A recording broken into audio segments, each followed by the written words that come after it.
If you told little me one day I would beat Cataclysm, she wouldn't believe you. But if you told him, he would. A lot of people have asked me, why Cataclysm? And I've always told them the same answer. I promised myself I would.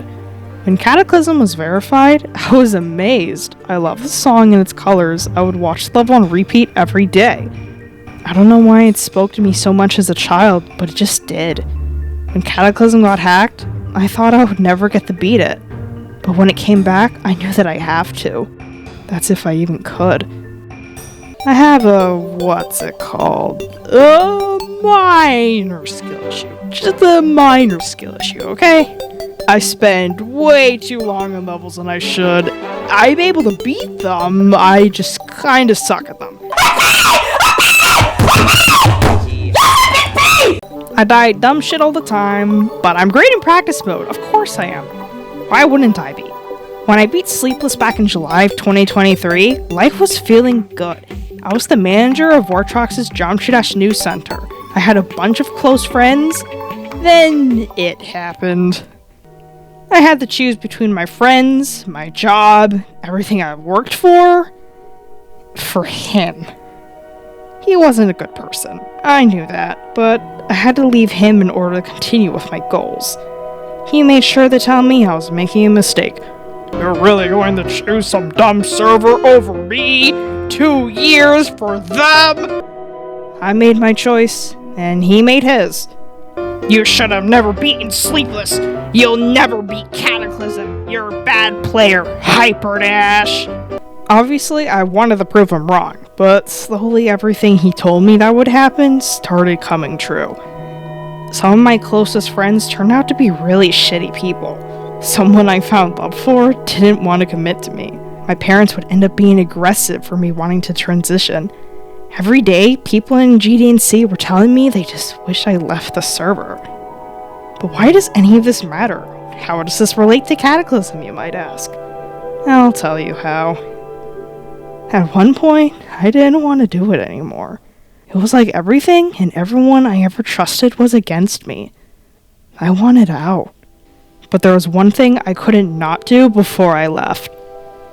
Cataclysm. Damn you, Cataclysm! Why was I so obsessed with you? I made a promise to myself that I would beat Cataclysm before I made any stupid decisions. This led me to playing the level every day, all day. Sound familiar?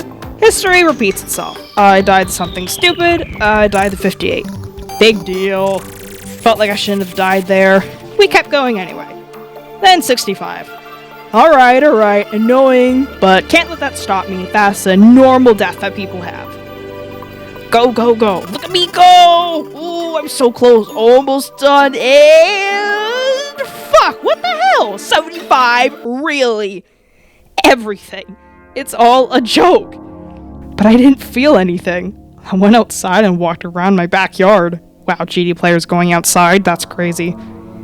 I sat down in some grass and looked across my lake. Nothing mattered. The pain was there, but it wasn't enough for me to do anything about it. At one point, I thought I was having a heart attack from that death, and I was okay with that. But nothing happened to me. I was still there. Life moved on, and so did I. Well, kinda. You can say you're over something and that it was just a death. A new best even. But that didn't matter to me. I told myself I wouldn't die to the wave. I was convinced I wouldn't die to the wave. I shouldn't have died to the wave. That was my biggest failure. Suddenly, it felt like a chore. A bully. The level laughing at me. I felt like I was destined to have an insane demon as my hardest forever. Every time I opened the level, I felt that pain coming back to my chest. Massive headaches, horrible sadness that made me cry so much I couldn't see. Cataclysm broke me more than Sleepless ever had. The pain carried to other levels. I couldn't open the game without feeling like I let everyone down. But more importantly, I let myself down. If I can't beat Cataclysm, can I succeed at anything in life? Hold on! You're putting way too much pressure on yourself, Hyper. You put this level above your life on a pedestal. You need to calm down. Yeah, I know. It was stupid, but you need to understand how much Cataclysm meant to me. It might have just been a level in a video game, but it's the level in a video game. So, what did I do? I started playing other games to avoid Geometry Dash. I refound my love for A Dance of Fire and Ice. I fell in love with dungeon crawlers. Life was starting to feel good again. Of course I went through many ups and downs during this period. That's a story for a draw of my life. Now let's jump to the near present. The date is March 13th. I was officially promoted to one of the managers of the Geometry Dash Demon progression. I moved on from GDDP and the chaos that server put on me. The GDP has given me a new light. Everyone is supportive and encouraging, and what I realized was, the people here are just like me. Sure, some people have really hard demons beaten, but a lot of people there have low-level hardest. I finally felt like I belonged, and that I was a good player. I went back to the Cataclysm grind with an open mind, putting all the past feelings behind me. It was the first time I could open the game without getting upset. Things were looking good again. For the next 3 months, I spent a few hours a week playing Cataclysm, relearning the level and practicing parts I felt not too sure of. I ended up dying to 73, and instead of being upset, I laughed about it. I was having a good time.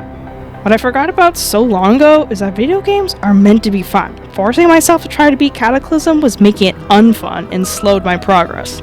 With positive vibes and feeling the will to keep living again thrive, Cataclysm became my new hardest and first extreme demon on June 10th, roughly a month before Sleepless's 3rd anniversary. So, what have we learned? I've learned to remember that Geometry Dash is a very mental game. If I'm getting frustrated, get off the game and take a break. I've also learned that I shouldn't put a game above my self-worth. But lastly, I relearned my love for this game, why I play it in the first place. With Cataclysm finished, I can move on to other levels without feeling it weighing me down in the back of my mind all the time. Let this mark a new era for me and Geometry Dash. I want to give a special thanks to Esoteric Hydra for being there at the start of my Cataclysm journey. You may have been the reason I beat Sleepless, but without your encouragement to make me eat some sense and beat a few more insane demons before I went to Cata, I don't think I would have gotten here. Thanks for being there for me when I thought everything was over. I want to thank the GDDP for accepting me so easily and being so fun to talk to. I hope I can repay the tribute in just as much, if not more, encouragement and positive vibes back. Splunk, you've been there every step of the way, the highs and lows, and I can't thank you enough for your encouragement. I hope I've given you the same encouragement back with Unnerved Blade of Justice and all the other demons you've beaten over the past few years. I also want to thank Sleepless. Is it weird to thank a level? Yeah, probably, but I'll do it anyways. Without beating you, I don't think I would have gotten my original motivation to move on to Cataclysm. Abigail, if you hear this, just cause you're not my hardest anymore doesn't mean we have to break up. What? Who said that?